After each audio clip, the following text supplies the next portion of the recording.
یہ عید ان کے لیے ہے جنہوں نے رمضان کے روزے رکھے، یہ عید ان کے لیے ہے جنہوں نے رمضان المبارک کا قدر کرتے ہوئے رمضان المبارک میں قرآن مجید سنا اور سنایا۔ یہ عید ان کے لیے ہے جنہوں نے قرآن مجید پڑھا اور پڑھایا۔ یہ عید ان کے لیے ہے جنہوں نے رمضان المبارک میں تراویح کو ادا کیا، کیونکہ عید الفطر نام ہی اس بات کی وضاحت کرتا ہے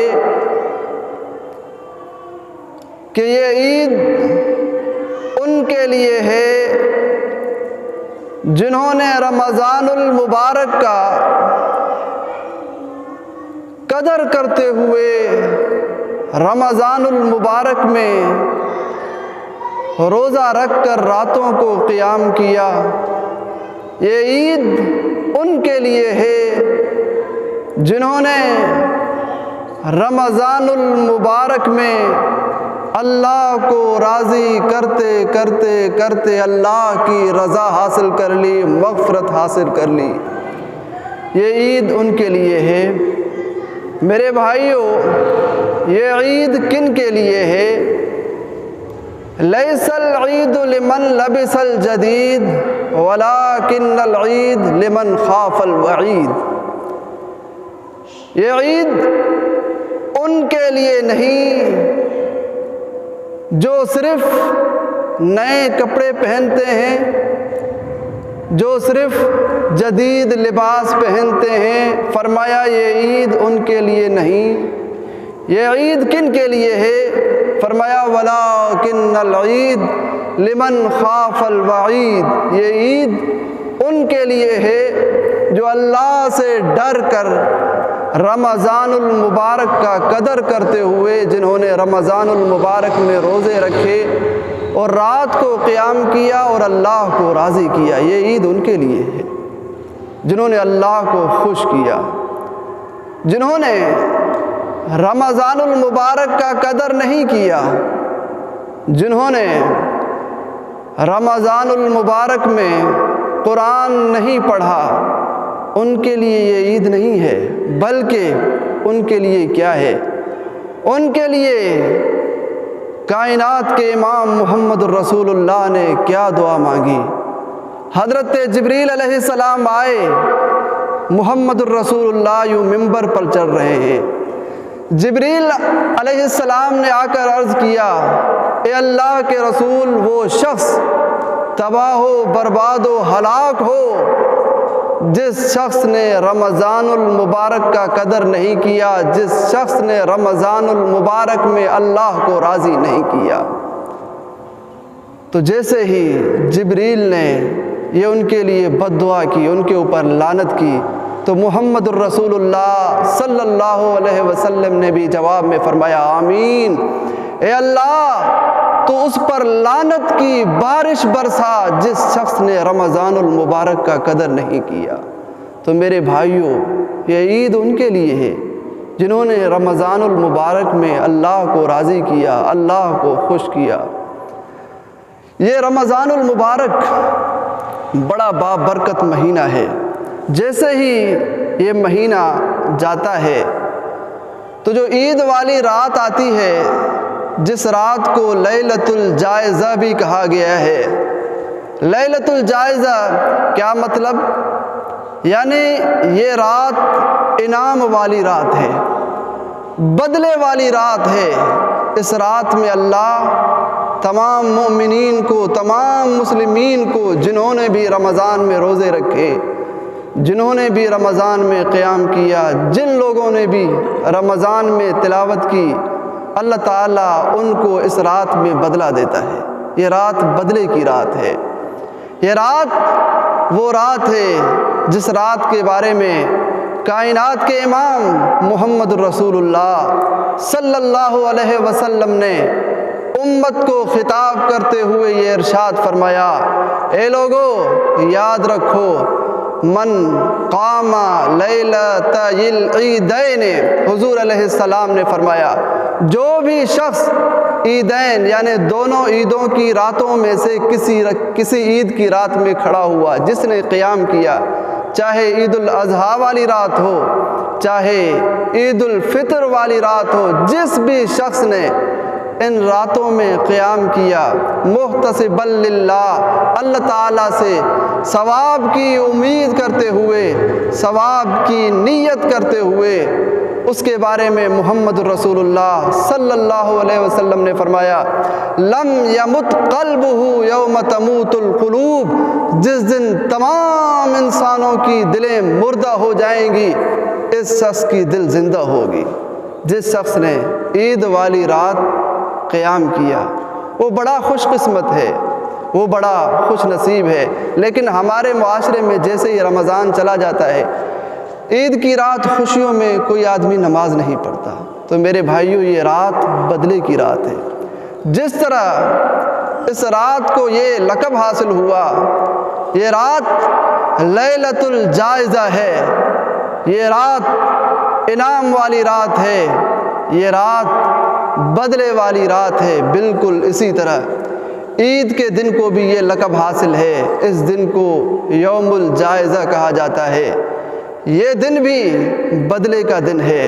عید والا دن اتنا اچھا دن ہے، اتنا بہترین دن ہے کہ کائنات کے امام محمد الرسول اللہ صلی اللہ علیہ وسلم نے صحابہ کرام کو خطاب کرتے ہوئے یہ ارشاد فرمایا، جس دن عید کی صبح ہوتی ہے، جیسے ہی صبح ہوتی ہے، جیسے ہی طلوع فجر ہوتا ہے، تو اس وقت رب کائنات، رب ذوالجلال فرشتوں میں یہ اعلان فرماتے ہیں، اے فرشتوں دنیا میں بکھر جاؤ، دنیا میں پھیل جاؤ، چوکوں پر، چراہوں پر، گلیوں میں، شہروں میں، محلوں میں اور دیہاتوں میں پھیل جاؤ، اور جا کر میرے بندوں کو پکارو، جا کر یہ کہو، اے رسول اللہ صلی اللہ علیہ وسلم کے امتیوں،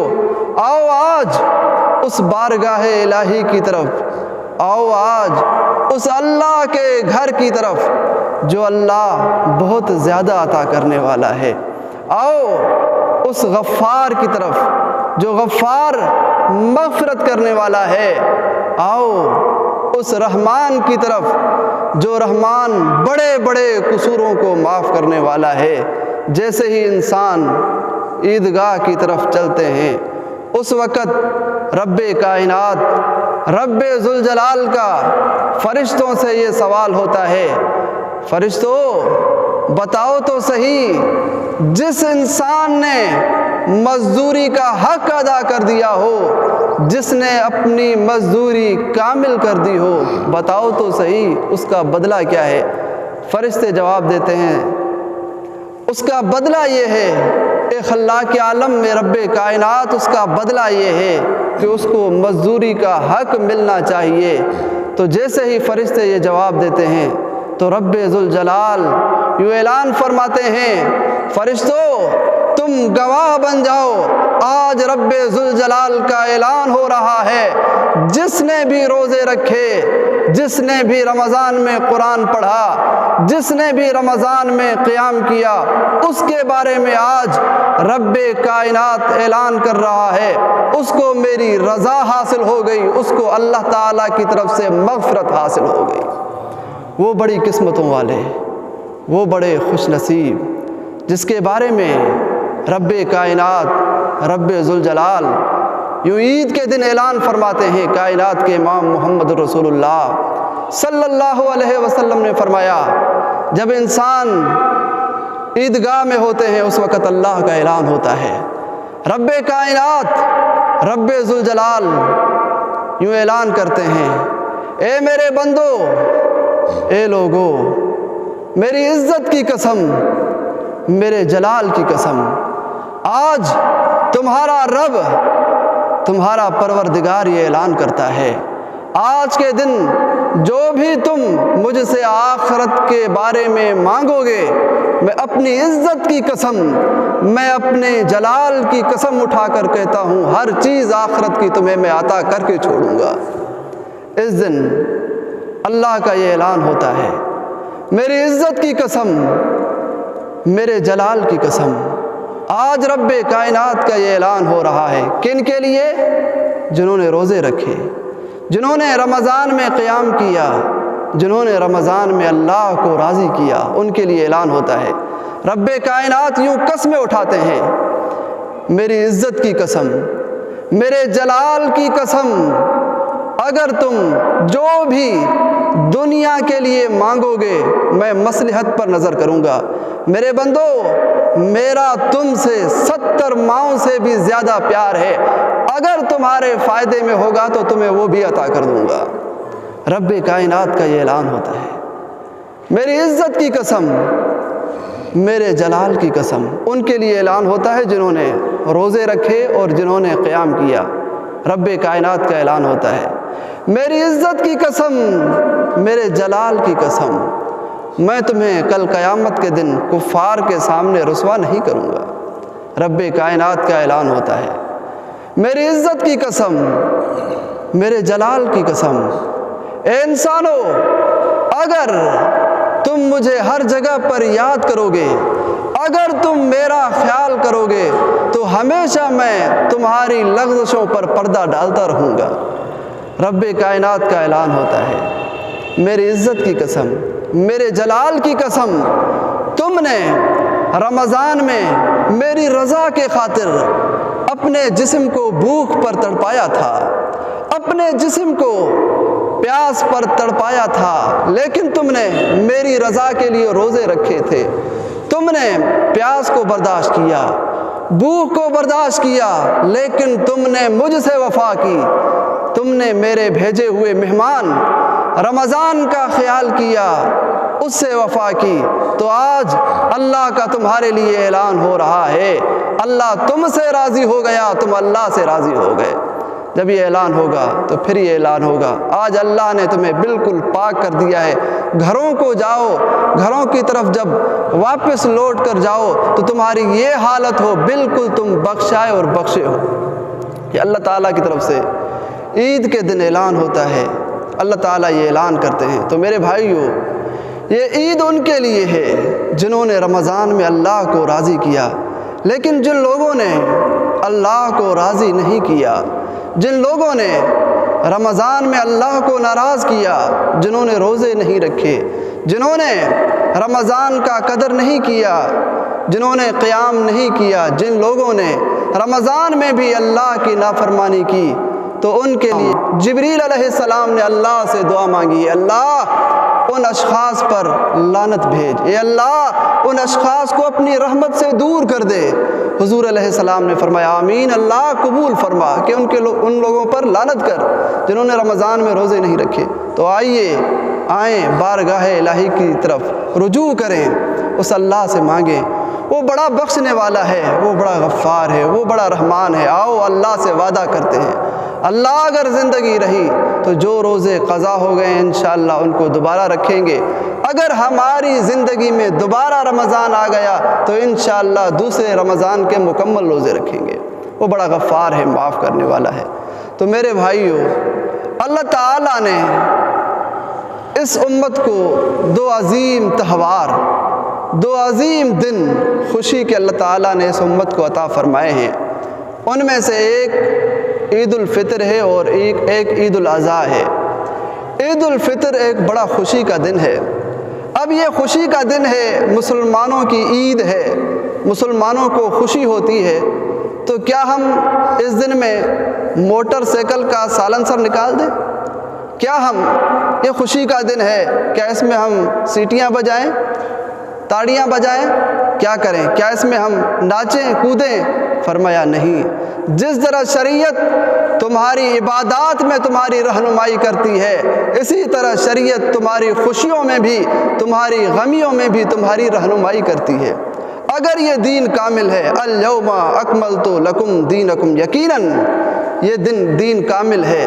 تو میرے بھائیو، جس طرح یہ دین روزے میں رہنمائی کرتا ہے، جس طرح یہ دین اذان میں رہنمائی کرتا ہے، جس طرح یہ دین نماز میں رہنمائی کرتا ہے، جس طرح یہ دین وضو میں رہنمائی کرتا ہے، جس طرح یہ دین ایمانیات میں رہنمائی کرتا ہے، جس طرح یہ دین جہاد میں رہنمائی کرتا ہے، زکوٰۃ میں رہنمائی کرتا ہے، شروع سے لے کر آخر تک، پیدا ہونے سے لے کر مرنے تک، کلمے سے لے کر جنازے تک، جس طرح یہ دین عقائد میں، مسائل میں، تمام چیزوں میں، تمام عبادات میں رہنمائی کرتا ہے، اسی طرح یہ دین کامل ہماری خوشیوں میں اور ہماری غمیوں میں بھی ہماری رہنمائی کرتا ہے۔ خوشی کا دن ہے، اس میں کیا کرنا چاہیے؟ میرے بھائیو، تاریخ اسلام میں، عالم اسلام میں اس دن سے زیادہ خوشی والا دن نہیں ملتا جس دن رسول اللہ صلی اللہ علیہ وسلم نے مکے کو فتح فرمایا تھا۔ آپ تصور تو کریں، آپ سوچیں تو صحیح، 8 سال قبل، فتح مکہ سے 8 سال قبل حضور علیہ السلام پر وہ زمانہ تھا کہ ان دنوں میں 8 سال قبل حضور علیہ السلام کے گھر پر گھیراؤ ہو گیا۔ اس دن حضور علیہ السلام کی شہادت کا منصوبہ کفار کر رہے ہیں۔ 8 سال قبل یہ عالم ہے، یہ منظر ہے کہ صحابہ کرام کو گرم ریت پر لٹا کر ان کے اوپر بھاری پتھر رکھے جا رہے ہیں۔ 8 سال قبل یہ منظر ہے کہ حضرت بلال کو نوکیلے پتھروں پر لٹا کر گھسیٹا جا رہا ہے۔ 8 سال قبل یہ منظر ہے کہ حضرت بلال کو پورا دن ٹھوکریں ماری جا رہی ہے۔ 8 سال قبل یہ منظر ہے کہ حضرت سمیہ کی آنکھیں نکالی جا رہی ہے۔ 8 سال قبل یہ منظر ہے کہ مسلمانوں سے اولاد کو چھینا جاتا ہے، جدا کیا جاتا ہے۔ 8 سال قبل پہلے یہ منظر ہے کہ صحابہ کرام کو گھروں سے، مالوں سے جدا کیا جا رہا ہے، ان کو قید کیا جا رہا ہے، حتیٰ کہ حضور علیہ السلام کو بھی قید کیا گیا شیب ابی طالب میں۔ 8 سال قبل یہ منظر ہے۔ 8 سال قبل حضور علیہ السلام جب مکہ سے نکل رہے ہیں، رو رہے ہیں، کعبۃ اللہ کی طرف دیکھ کر رو رہے ہیں، کعبہ اے اللہ کے گھر میں تجھے نہ چھوڑتا، لیکن کیا کروں، ان کفار نے مجھے مجبور کر دیا ہے۔ 8 سال قبل جا رہے ہیں، چھپ کر جا رہے ہیں۔ اس وقت حضور علیہ السلام کے ساتھ ایک ہی یار وفادار حضرت ابوبکر صدیق تھا، ایک ہی یار حضرت ابوبکر صدیق رضی اللہ تعالیٰ عنہ۔ 8 سال قبل یہ عالم ہے کہ ایک یار ہجرت کر کے حضور علیہ السلام کے ساتھ جا رہے ہیں، لیکن 8 سال کے بعد آپ دیکھیں تاریخ اسلام میں، آپ دیکھیں تاریخ کی کتابوں میں، آپ دیکھیں سیرت کی کتابوں میں، خدا کی قسم عقل حیران ہو جاتی ہے۔ کیا تو عالم تھا، کیا تو خوشی کا دن تھا۔ حضور علیہ السلام 8 سال کے بعد پھر آ رہے ہیں مکہ کی طرف۔ حضور علیہ السلام فاتحانہ طور پر آ رہے ہیں۔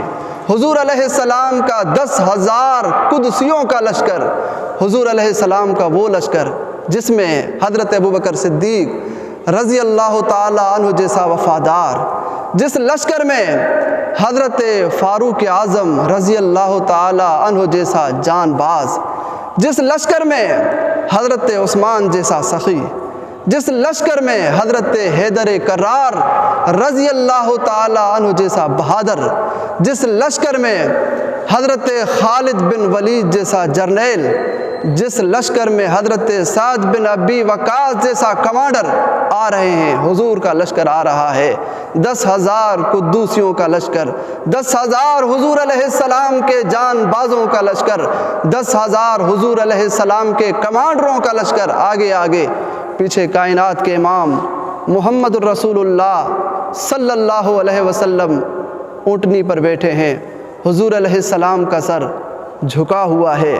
حضور علیہ السلام کی زبان پر اگر ترانہ ہے، حضور علیہ السلام کی زبان پر ترانہ ہے تو ایک ہی ترانہ ہے، انا فتحنا لک فتحا مبینا، انا فتحنا لک فتحا مبینا۔ حضور علیہ السلام وہاں خوشی میں کیا کر رہے ہیں؟ حضور علیہ السلام اگر کر رہے ہیں تو اللہ کا حمد کر رہے ہیں۔ حضور علیہ السلام اگر وہاں کر رہے ہیں تو اللہ کی تعریف کر رہے ہیں۔ حضور علیہ السلام یہ آیت پڑھتے پڑھتے انا فتحنا لک فتحا مبینا، حضور علیہ السلام اپنا سر مبارک جھکاتے ہیں۔ حتیٰ کہ جھکا جھکا کر اپنی اونٹنی کی کوہان پر حضور علیہ السلام کا سر پہنچتا ہے۔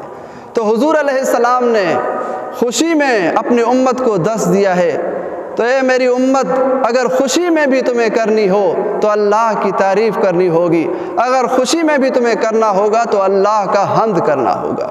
تو میرے بھائیوں، فتح مکہ سے کوئی بھی بڑا خوشی کا دن تاریخ اسلام میں نہیں ملتا۔ اس دن بھی حضور علیہ السلام نے اگر خوشی میں کیا ہے تو اللہ کا حمد کیا ہے، اس دن بھی اگر حضور علیہ السلام نے کی ہے تو اللہ کی تعریف کی ہے۔ خوشی کا دن ہے، یہ مسلمانوں کی عید ہے۔ اس عید میں کیا کیا جائے؟ حضور علیہ السلام کی سیرت کیا درس دیتی ہے؟ اللہ کا قرآن کیا درس دیتا ہے؟ حضور کا فرمان کیا درس دیتا ہے؟ حضور کا فرمان یہی درس دیتا ہے، مسلمانوں، اگر تمہیں خوشی میں غمی میں شکر کرنا چاہیے تو صرف ایک ہی اللہ کا شکر ادا کرنا چاہیے۔ میرے بھائیوں، یہ خوشی کا دن ہے اور مسلمانوں کی عید ہے۔ اس دن مسلمانوں کے لیے انعامات کا اعلان ہوتا ہے، اس دن مسلمانوں کے لیے بدلے کا اعلان ہوتا ہے۔ یہ دن عظیم دن ہے، یہ مسلمانوں کی بڑی خوش قسمتی ہے، ان کے لیے جنہوں نے اس رمضان میں روزے رکھ کر اللہ کو راضی کیا، اس رمضان میں روزے رکھ کر اللہ سے مغفرت حاصل کر لی، ان کے لیے بڑی خوشی ہے۔ یہ عید ان کے لیے ہے جنہوں نے دنیا میں اللہ کو راضی کیا اور رمضان میں خصوصاً انہوں نے قیام کر کے، روزے رکھ کے، قرآن سن کر سنا کر، قرآن مجید پڑھ کر پڑھا کر اللہ کو راضی کیا اور اللہ سے مغفرت اور اللہ سے اپنی رضا حاصل کر لی، ان کے لیے بڑی خوشی ہے۔ تو یہ خوشی کا دن ہے۔ اس دن کیا کریں؟ جب عیدگاہ کی طرف جائیں تو کیا کریں؟ جب عیدگاہ سے واپس آئیں تو کیا کریں؟ خوشی کا دن ہے، ہمیں کیا کرنا چاہیے؟ میرے بھائیوں، اس کے لیے اللہ تعالیٰ کا اعلان ہوتا ہے، اے اللہ، ہماری خوشی کا دن ہے، کیا اس دن ہم گانے گائیں؟ کیا اس دن ہم ناچیں؟ کیا ہم اس دن کودیں؟ فرمایا نہیں، ویسے تو تم دن میں اللہ تعالیٰ کے گھر کی طرف 5 مرتبہ آتے ہو، لیکن اس دن تمہاری خوشی کا دن ہے، اس دن تمہیں اس اللہ کے گھر میں 6 مرتبہ آنا ہے۔ یہ دن تمہاری خوشی کا دن ہے۔ ویسے تو تم تب آتے ہو جب تمہیں اللہ کا حکم ہوتا ہے، حی علی الصلاۃ، حی علی الصلاۃ، حی علی الفلاح، حی علی الفلاح، لوگو نماز کی طرف آؤ، لوگو نماز کی طرف آؤ، لوگو کامیابی کی طرف آؤ، لوگو کامیابی کی طرف آؤ۔ ویسے تو تم تب آتے ہو جب اللہ کا تمہیں حکم ہوتا ہے کہ مسجد کی طرف آؤ، اللہ کے گھر کی طرف آؤ، لیکن آج تمہارا کمال تو تب ہوگا نا جب تم حکم کے بغیر اللہ کے گھر میں آ کر اللہ کی تعریف کرو گے۔ خوشی کا دن ہے، انسانوں کی عید ہے، کیا کریں؟ جب عیدگاہ کی طرف جائیں تو کیا ہماری زبان پر سیٹیاں ہوں؟ کیا ہماری زبان پر گانے ہوں؟ فرمایا نہیں، جب تم مسجد میں آؤ تو تمہاری زبان پر ہو تو ایک ہی ترانہ ہو، اللہ اکبر، اللہ اکبر، اللہ اکبر، اللہ اکبر، لا الہ الا اللہ، واللہ اکبر، اللہ اکبر وللہ الحمد۔ جب آؤ تو تمہاری زبان پر یہی ترانہ، جب جاؤ تو یہی ترانہ ہو۔ کون سا ترانہ چاہیے؟ کون سا ترانہ چاہیے؟ بولیں تو صحیح، اللہ اکبر، اللہ اکبر، لا الہ الا اللہ، واللہ اکبر، اللہ اکبر وللہ الحمد۔ یہ نعرہ ایسا نعرہ ہے، اللہ اکبر، اللہ اکبر۔ انسان جب پیدا ہوا تو انسان کو یہی سکھایا گیا، انسان کے کان میں پہلی آواز آئی تو یہی آئی، اللہ اکبر، اللہ اکبر۔ اذان آئی تو یہی آواز آئی، اللہ اکبر، اللہ اکبر۔ تکبیر ہوئی تو یہی آواز آئی، اللہ اکبر، اللہ اکبر۔ انسان قیام میں کھڑا ہوا تو یہی آواز ہوئی، اللہ اکبر۔ رکوع میں گیا، اللہ اکبر، پھر اٹھا، اللہ اکبر، سجدے میں گیا، اللہ اکبر، نماز میں اللہ اکبر، تکبیر میں اللہ اکبر، اذان میں اللہ اکبر، ہر جگہ اللہ اکبر۔ کیوں؟ اس وجہ سے تاکہ انسان کو یہ سبق ملے کہ دنیا کے اندر اور ہر پوری کائنات کے اندر اگر سپر پاور ہے تو صرف ایک ہی اللہ کی ذات ہے، سپر پاور ہے تو ایک ہی اللہ کی ذات ہے۔ خدا کی قسم، جنہوں نے صرف اللہ کو سپر پاور سمجھا وہ اگرچہ 313 تھے، خدا کی قسم جب 1000 کفار کے مقابلے میں آئے، تاریخ کی کتابیں لکھتی ہیں کہ کفار کی پیٹھ کو پھیر کر رکھ دیا تھا۔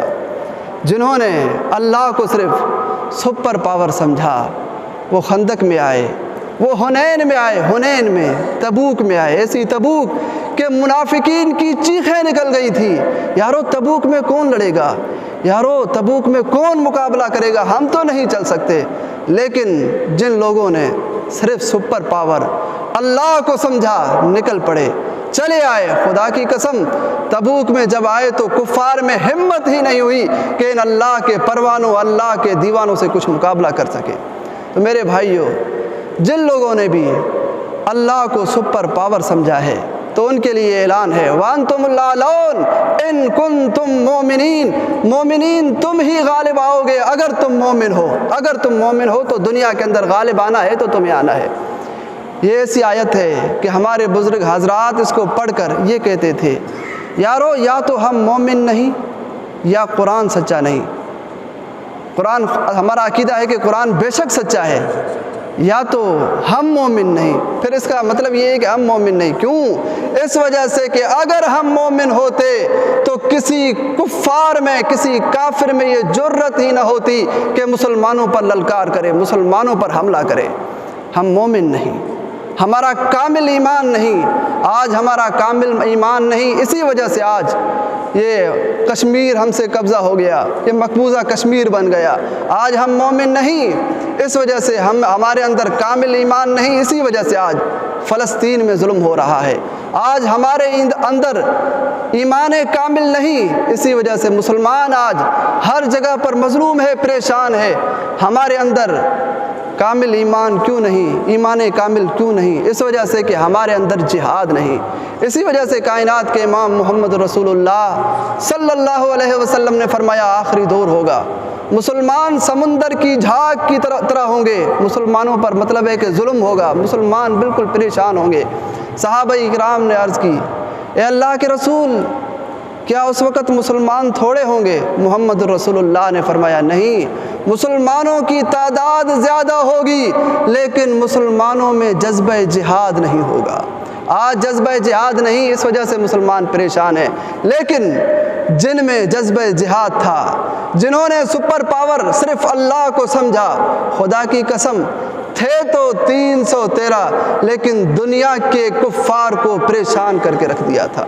اور اس دور میں بھی جنہوں نے صرف اللہ کو سپر پاور سمجھا، دیکھیں 70,000 تھے، بالکل پریشان تھے، غریب تھے، ان کے پاس کھانے کو نہیں تھا، ان کے پاس پینے کو نہیں تھا، 70,000 بالکل غریب ہیں۔ ان کے مقابلے میں 52 ممالک کی فوجیں آئی، ان کے مقابلے میں وہ آئے جو مختلف ممالک کی یونیورسٹیز، مختلف ممالک کی کالجز میں پڑھتے تھے، وہ آئے۔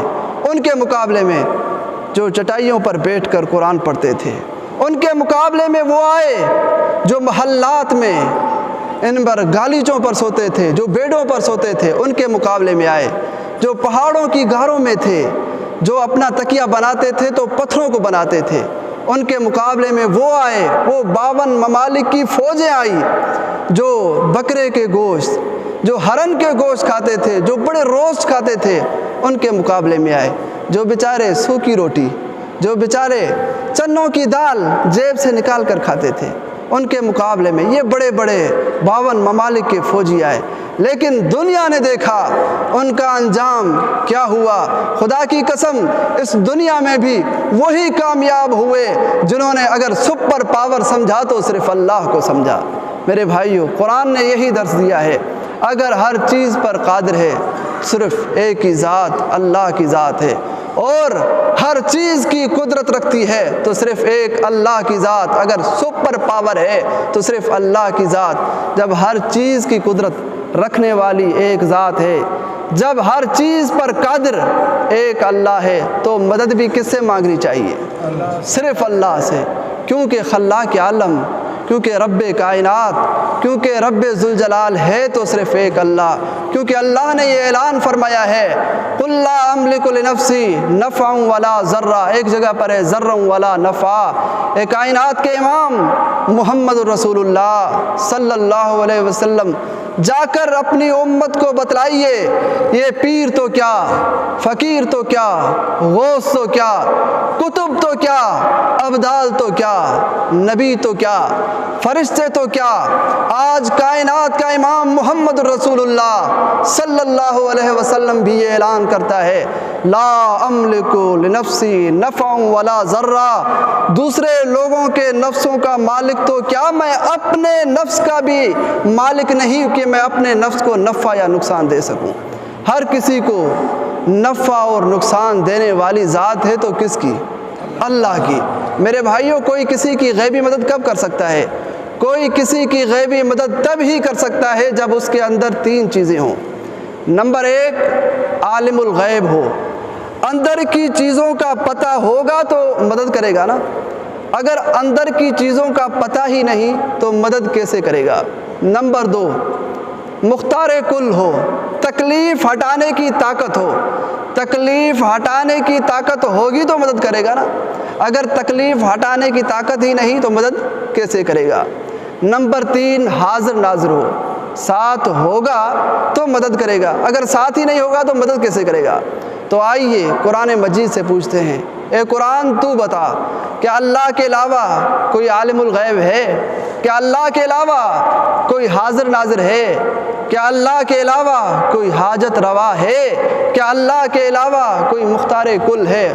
خدا کی قسم، قرآن کھول کر دیکھ لیجئے، قرآن صاف یہ اعلان کرتا ہے، وَمَا يَعْلَمُ الْغَيْبَ إِلَّا اللَّهُ، اللہ کے علاوہ کوئی غیب جانتا نہیں، اگر غیب جاننے والی ذات ہے تو صرف کس کی؟ اللہ کی۔ قرآن صاف کہتا ہے، قُلْ لَا أَمْلِكُ لِنَفْسِي نَفْعًا وَلَا ضَرًّا، اے محمد رسول اللہ تو بھی جا کر اعلان کر، پیر، فقیر، اولیاء، غوث، کتب، نبی، فرشتے تو کیا، میں محمد رسول اللہ بھی اعلان کرتا ہوں کہ میں اپنے نفس، اپنی جان کو بھی نفع اور نقصان نہیں دے سکتا، نفع اور نقصان دینے کا مالک ہے تو کون؟ قرآن کہتا ہے۔ میرے بھائیوں، اگر اللہ کے علاوہ کوئی حاضر ناظر ہوتا، ہر جگہ پر ہوتا، تو اس کی ولادت کیسے ہوتی؟ وہ پیدا کیسے ہوتا؟ کیا حاضر ناظر کی بھی ولادت ہوتی ہے؟ ولادت تو ایک ہی جگہ سے ہوتی ہے۔ معاذ اللہ، اگر کوئی کہے کہ اللہ کے علاوہ دوسرے بھی حاضر ناظر ہیں تو یہ معاذ اللہ اولیاء کی، انبیاء کی توہین ہے۔ حاضر ناظر کی ولادت کیسے ہوتی ہے؟ تو میرے بھائیوں، جب اللہ کے علاوہ کوئی عالم الغیب نہیں، جب اللہ کے علاوہ کوئی مختار کل نہیں، جب اللہ کے علاوہ کوئی حاضر ناظر نہیں، جب اللہ کے علاوہ کوئی حاجت روا نہیں، تو کوئی مدد کر سکتا بھی نہیں۔ یہی قرآن میں اعلان، یہی مسلمانوں کو پیغام۔ اللہ اکبر، اللہ اکبر، لا الہ الا اللہ واللہ اکبر، اللہ اکبر وللہ الحمد، وما علینا۔